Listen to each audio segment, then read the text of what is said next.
सच्चाई छुप नहीं सकती बनावट के उसूलों से, खुशबू आ नहीं सकती कभी कागज के फूलों से। वो अलग बात है कि कागज का फूल बना के आप उसमें कृत्रिम सेंट मार दीजिए, मगर वो रहेगा तो नकली ही। हाल ही में राष्ट्रीय स्वयंसेवक संघ यानी आरएसएस के 100 साल पूरे हुए। इस मौके पर देश के प्रधानमंत्री से लेकर तमाम भाजपाई लोगों ने और आरएसएस के लोगों ने खूब सारी बड़ी बड़ी बातें की, डींगे हाँकी और ऐसे ऐसे दावे कर दिए जो शायद ही कभी जमीन पर नजर आए हों।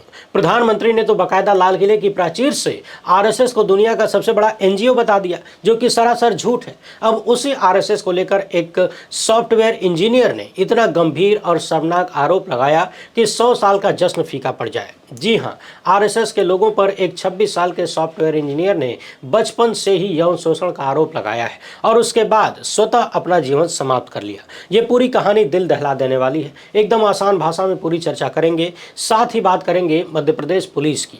अब तक तो कुछ असामाजिक लोग और सांप्रदायिक गुंडों पर आरोप लगता था कि वो मॉब लिंचिंग करते हैं, लेकिन अब भाजपाई राज्य की पुलिस भी वही काम करने लगी है। उधर पूर्व केंद्रीय मंत्री और 4 बार के सांसद ने बीजेपी से इस्तीफा दिया है और भाजपा पर बेहद गंभीर आरोप लगाए हैं। यहां तक कह दिया है कि भाजपा असम के लोगों की सबसे बड़ी दुश्मन बन गई है। विश्वासघात से लेकर तमाम सारे आरोप इन्होंने वर्तमान बीजेपी पर लगाए। सब कुछ देखेंगे, मगर उससे पहले आप सभी से एक छोटी सी अपील है। पहली बार है तो चैनल को सब्सक्राइब करके घंटी बजा दीजिए टन से।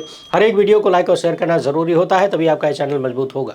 इसके अलावा आपको पता है कि हम किसी धरना सेठ या राजनीतिक दल के दम पर नहीं चलते, तभी खुलकर आपके मुद्दों पर बात हो पाती है। हमारा काम पसंद आता हो तो इस QR कोड या फिर मोबाइल नंबर का प्रयोग करते हुए जो भी हो सके आर्थिक सहयोग भेजने का प्रयास जरूर करें। बहुत बहुत धन्यवाद। सबसे पहले चलते हैं केरल की तरफ, मगर उससे पहले जरा आपको याद दिला दें, लगभग 2 महीना पहले हमने YouTube पर यह वीडियो शेयर किया था। इसमें यशवंत सिंधे नाम के एक व्यक्ति ने आरएसएस और विश्व हिंदू परिषद पर आरोप लगाया कि साल 2003 से लेकर 2008 तक पूरे भारत में जितने भी बम धमाके हुए वो सब आरएसएस और वीएचपी के लोगों ने किया था। VHP। इस व्यक्ति ने यह भी दावा किया था कि ये पूरे 25 साल तक हिंदुत्ववादी संगठनों से जुड़े रहे।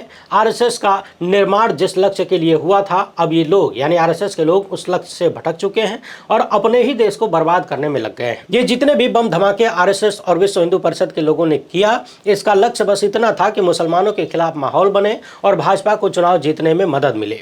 यानी मुसलमानों के खिलाफ हिंदुओं को एकजुट करके चुनावी लाभ लेने के लिए आरएसएस और विश्व हिंदू परिषद ने खुद ही देश भर में बम धमाके करवाए। ये आरोप यशवंत सिंधे ने खुलेआम ऑन कैमरा लगाया था और भी बहुत कुछ कहा था। इस वीडियो को नहीं देखे हैं तो जरूर देख लीजिएगा। अभी हाल ही में आरएसएस के 100 साल पूरे हुए। प्रधानमंत्री ने तो उसके पहले ही लाल किले की प्राचीर से सारी हदें पार कर दी। लगे आरएसएस की तारीफ करने, एनजीओ बताने, वो भी दुनिया का सबसे बड़ा, जबकि जिस संगठन का रजिस्ट्रेशन ही नहीं वो एनजीओ कैसे हो सकता है। कम से कम 11 साल की सत्ता मिलने पर तो रजिस्ट्रेशन करवा ही लेना चाहिए था। मगर आप जानते हैं कि रजिस्ट्रेशन होने के बाद जिम्मेदारियां आ जाती हैं, जवाबदेही बन जाती है। कुछ ऐसी बात लगभग 7 दशक पहले गांधी हत्या के बाद सरदार पटेल के आसपास से निकली थी कि इस संगठन की सबसे खतरनाक चीज यही है कि इनका कोई ब्यौरा उपलब्ध नहीं है।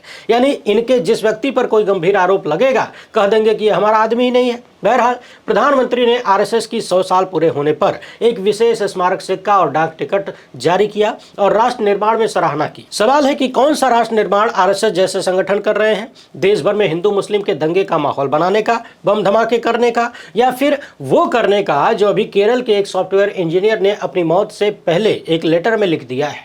केरल के तिरुवनंतपुरम में एक 26 साल के सॉफ्टवेयर इंजीनियर ने कथित तौर पर अपना जीवन खुद ही समाप्त कर लिया और इससे पहले इंस्टाग्राम पोस्ट में उस व्यक्ति ने आरोप लगाया था कि राष्ट्रीय स्वयंसेवक संघ यानी आरएसएस के सदस्यों ने इंजीनियर का यौन शोषण किया, जिसके बाद चिंता और अवसाद से वो गंभीर रूप से ग्रस्त थे। इस 26 साल के सॉफ्टवेयर इंजीनियर का नाम आनंदू अजी था। 7 पन्ने के अपने नोट में इंजीनियर ने लिखा है कि मैं किसी से नाराज नहीं हूं सिवाय एक व्यक्ति और एक संगठन के, और वो संगठन है आरएसएस। मेरे पिता जो कि बहुत अच्छे इंसान थे, उन्होंने मुझे आरएसएस से जोड़ा था। यही वो जगह है जहां पर मुझे जीवन भर आघात सहना पड़ा, आरएसएस से और एक व्यक्ति से। एक व्यक्ति जिसका हमारे परिवार के साथ रिश्तेदार की तरह संबंध था, जो कि हमारा पड़ोसी भी है। वो व्यक्ति आरएसएस और भारतीय जनता पार्टी का सदस्य है।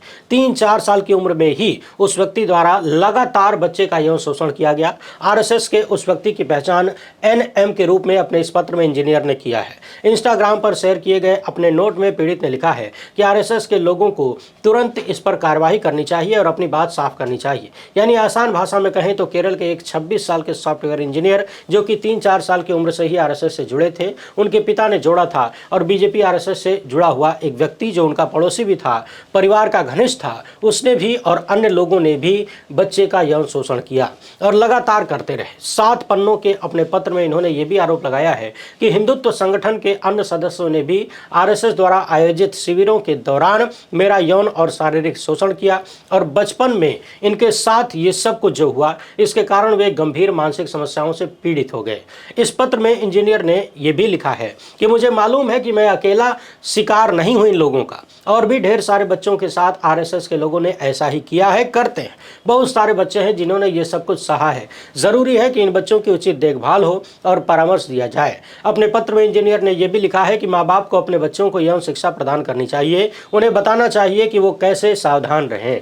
यानी अपने जीवन के आखिरी नोट में युवक ने आरएसएस पर बेहद गंभीर आरोप लगाते हुए कहा कि यहाँ बहुत सारे बच्चों का यौन शोषण होता है। अब चूंकि पिता ने ही ले जाकर आरएसएस में घुसाया था तो ये इंजीनियर कभी भी खुलकर अपनी बात सामने नहीं रख सके और जिंदगी भर उस दर्द के साथ जीने को मजबूर हुए। ये कहीं न कहीं माँ बाप और बच्चों के बीच की दूरी का परिणाम है। परिवार में बच्चों के साथ ऐसा व्यवहार होना चाहिए कि वो अपनी हर बात साझा कर सके, मगर अमूमन ऐसा होता नहीं है। मगर जरा सोचिए, जो संगठन चरित्र का प्रचार करता है, जो चाल चरित्र और चेहरे की बात करता है, उसी संगठन के भीतर बच्चों के साथ क्या कुछ हो रहा है। जिस संगठन से लोग पीढ़ी दर पीढ़ी जुड़ते हैं, जिसने अपना 100 साल पूरा किया है और 100 साल पूरा करते ही इतना गंभीर और गंदा आरोप कोई सामान्य घटना नहीं है। लेकिन आप ढूंढ मारिए, गोदी मीडिया में कहीं भी कोई भी चर्चा नहीं है। ये कोई ऐसी घटना नहीं जिसको चुपचाप गुजर जाने दिया जाए। मगर आप भी जानते हैं, जहां बीजेपी और आरएसएस के चरित्र का पर्दाफाश हो जाएगा, इसलिए गोदी मीडिया इसे हर कदम पर छुपाएगा। उधर केरल की सत्तारूढ़ पार्टी भारतीय कम्युनिस्ट पार्टी ने पुलिस से लिखित शिकायत की है और आरोपों की जांच के लिए कहा है। कांग्रेस सांसद प्रियंका गांधी ने भी इन आरोपों की जांच के लिए आवाज उठाया है, मगर भाजपा की तरफ से सन्नाटा नजर आता है। जिन लोगों पर आरोप लगे हैं वो सब खामोश है। सवाल है कि जिस संगठन का नाम लेकर प्रधानमंत्री ने स्वतंत्रता दिवस के मौके को विवादित बना दिया, जिस संगठन की तारीफ करते नहीं थकते, जब उस पर इतने गंभीर आरोप लगे तो क्या अपनी जबान खोलेंगे? क्या देश को बताएंगे कि आरएसएस के भीतर बच्चों के साथ क्या हो रहा है? क्या उनकी जिम्मेदारी नहीं है देश को भरोसा दिलाने की कि जिस संगठन की तारीफ वो लाल किले से करते हैं और जिसके 100 साल पूरे होने पर सिक्का और न जाने क्या क्या जारी करते हैं, वाहवाही करते हैं कि देश के हर संकट में आरएसएस आगे रहता है। हालांकि जमीन पर कितना होता है यह आपको भी पता है। अभी हाल ही में पंजाब में बाढ़ आई थी, वहां आरएसएस के लोग यदि जमीन पर मदद करते हुए दिखे हों तो बताइए। मणिपुर सालों तक जलता रहा, आरएसएस के लोग अगर बचाव कार्य में दिखे हों, शांति लाने के प्रयास में दिखे हों तो बताइए। दूसरे कार्य में भले ही दिख जाते हों, यानी नफरत फैलाने में। उधर सोशल मीडिया पर लोग कहने लगे हैं कि लगता है आरएसएस वाले इसीलिए शादी विवाह नहीं करते हैं। कांग्रेस के एक नेता ने लिख दिया कि ये लोग इसीलिए शादी नहीं करते क्योंकि बच्चों का यौन शोषण करते हैं। इस घटना से संबंधित बहुत सारी खबरें छपी हुई हैं, मगर हम आपको दिखा नहीं पा रहे क्योंकि ऐसी घटनाओं की खबरों को दिखाना या सीधे सीधे उन शब्दों का प्रयोग करना यूट्यूब की नज़र में गलत हो जाता है। अभी 2 दिन पहले ही हमने हरियाणा में मृतक आईपीएस पूरन सिंह के मामले पर जबरदस्त वीडियो बनाया था, लेकिन यूट्यूब ने उसकी रीच को अचानक रोक दिया, उसे 18+ पर कर दिया, क्योंकि स्वतः जीवन समाप्त करने के मामले में जिस शब्द का प्रयोग किया जाता है उससे यूट्यूब को तकलीफ है। बाकी घटना तो आप समझ ही गए होंगे। अब मध्य प्रदेश की इस कहानी को सुनिए। यहाँ 22 साल के एक कॉलेज के छात्र को पुलिस ने इतनी बुरी तरह से पीटा कि उसकी मौत हो गई। ये घटना वैसे ही है जैसे कभी गाय के नाम पर तो कभी धर्म के नाम पर कुछ सांप्रदायिक गुंडे, कुछ असामाजिक लोग किसी मुस्लिम या किसी दलित की हत्या कर देते हैं। हालांकि अब इस दायरे में सवर्ण क्लास भी आ गया है। हाल ही में ब्राह्मण समाज के एक युवक को भी पीट पीट कर मार दिया गया, मगर वहां सांप्रदायिक गुंडे होते हैं और यहाँ पुलिस है। दोनों की सोच और दोनों के कृत्य एक जैसे हैं। एक बिना वर्दी के ये काम करता है और एक सरकारी वर्दी में ये काम कर रहा है। इस घटना को मॉब लिंचिंग कहेंगे कि नहीं हमें नहीं पता, मगर कृत्य और परिणाम एक जैसा ही है। उदित गायके नाम के इस छात्र को पुलिस ने पीट पीट कर मार दिया, वो भी सरेआम सड़क पर। इनके पिता राजकुमार गायके मध्य प्रदेश के बिजली विभाग में इंजीनियर हैं। उदित को हाल ही में बेंगलुरु की किसी IT फर्म ने नौकरी भी ऑफर किया था और इसी की खुशी में वो अपने दोस्तों के साथ सेलिब्रेट कर रहा था। कुछ CCTV फुटेज भी सामने आई है जिसमें पुलिस वाले सरेआम सड़क पर उदित को अर्धनग्न करके पीटते हुए नजर आ रहे हैं। इससे पहले सरे बाजार दौड़ाकर उदित को पकड़ने की भी कहानी सामने आई, यानी वीडियो सामने आया। मध्य प्रदेश में अब कानून का नहीं बल्कि केवल लाठी का राज चल रहा है। एक नौजवान को अर्धनग्न करके दौड़ाया जाता है, कांस्टेबल अपने जूते से उसका पैर कुचलता है। पिता आरोप लगाते हैं कि बेटे को राइफल की बट से पीटा गया और अब पिता की मांग है कि एफआईआर में पूरी बात तो लिखिए। पोस्टमार्टम रिपोर्ट में भी यह बात साफ नजर आई है कि उदित की मौत पिटाई से हुई। शरीर पर चोट के 16 निशान हैं, लेकिन पिपलानी थाने में जो एफआईआर दर्ज हुई है उसमें पुलिस द्वारा पीटे जाने का जिक्र ही नहीं किया गया। उदित के पिता अब भी मांग कर रहे हैं कि एफआईआर में यह मेंशन किया जाए कि पुलिस द्वारा मेरे बेटे की हत्या की गई। यानी सोचिए, पहले पुलिस एक नौजवान को पीट पीट कर मार डालती है, फिर वही पुलिस एफआईआर में अपने कुकर्मों को दर्ज करने से भागती है। यह कैसा देश बनता जा रहा है? क्या आप कल्पना भी कर सकते हैं कि पीड़ित परिवार को न्याय मिल पाएगा? और मिलेगा भी कैसे? कौन दिलवाएगा? जिस पुलिस ने हत्या की उसी पुलिस के हाथ में अब सब कुछ है, तभी तो उसने एफआईआर में अपनी गलती को नहीं लिखा। पूरी जांच तफ्तीश उन्हें ही करना है, तो अपने लोगों को बचाएंगे। सोचिए, 22 साल के उस नौजवान ने अपनी जिंदगी को लेकर कौन कौन से सपने पाले होंगे। अभी छात्र जीवन चल रहा था, नई नई नौकरी का ऑफर मिला था, लेकिन डबल इंजन की पुलिस ने सारे सपनों को जला दिया और अब जलाने के बाद उसी आंच से अपना हाथ भी सेक रहे हैं। उधर पूर्व केंद्रीय मंत्री और 4 बार के सांसद रहे राजेन गोहेन ने 9 अक्टूबर को भारतीय जनता पार्टी से इस्तीफा दे दिया। यानी असम में विधानसभा चुनाव से पहले भयंकर उथल पुथल भाजपा में मच गई है।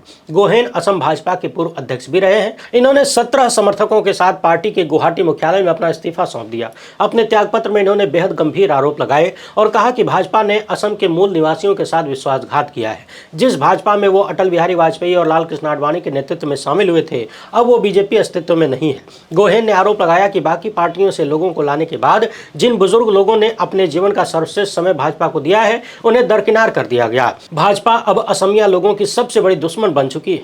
गोहेन ने आरोप लगाया कि असम विधानसभा में कभी 30-40 सीटें अहोम समुदाय द्वारा तय की जाती थीं, लेकिन आज ऐसा कोई निर्वाचन क्षेत्र नहीं जहां से वे टिकट का अधिकार मांग सकें। पूरा समुदाय बिखर गया है। उनका जो राजनीतिक प्रभाव होना चाहिए था वो शून्य हो गया है। असमिया समुदाय के पास अब निर्णायक शक्ति नहीं बची है। इनके असंतोष का एक बड़ा कारण है 2023 का परिसीमन। आपको बता दें कि अहोम समुदाय से ताल्लुक रखने वाले गोहेन ने पिछले साल विरोध स्वरूप कैबिनेट स्तर के पद से इस्तीफा दे दिया था। साल 2024 के लोकसभा चुनाव के दौरान इन्होंने चेतावनी भी दिया कि पुराने पार्टी कार्यकर्ताओं की अनदेखी करने के नतीजे ठीक नहीं होंगे। आपको बता दें कि साल 1999 से लेकर 2019 तक गोहिल ने नागांव का प्रतिनिधित्व किया, लेकिन पिछले 2 चुनाव में उन्हें टिकट भी नहीं दिया गया और दोनों ही बार ये सीट कांग्रेस जीत गई। यानी कुल मिलाकर असम में हेमंता बिस्वा शर्मा, जो कि खुद भी कांग्रेसी हैं लेकिन अब भाजपा से भी बड़े भाजपाई माने जाते हैं, गुजराती जोड़ी के बेहद करीबी माने जाते हैं, उनके नेतृत्व में पार्टी के भीतर की दरार अब पब्लिक होने लगी है। वीडियो पसंद आई हो तो ज़्यादा से ज़्यादा लोगों तक पहुंचाएं। पहली बार है तो चैनल को सब्सक्राइब कर लीजिए। हमसे जुड़ने के लिए बहुत बहुत धन्यवाद। जय हिंद।